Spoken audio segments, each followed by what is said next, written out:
Etika batuk secara benar. Contoh batuk yang salah.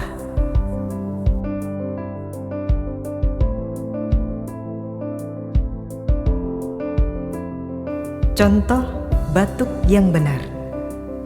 1. Tutup hidung dan mulut dengan tisu sekali pakai.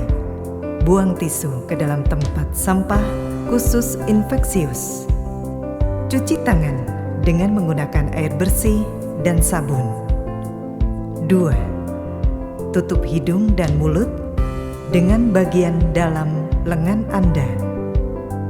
Saran: gunakan masker apabila sedang batuk atau menderita penyakit pernapasan lainnya.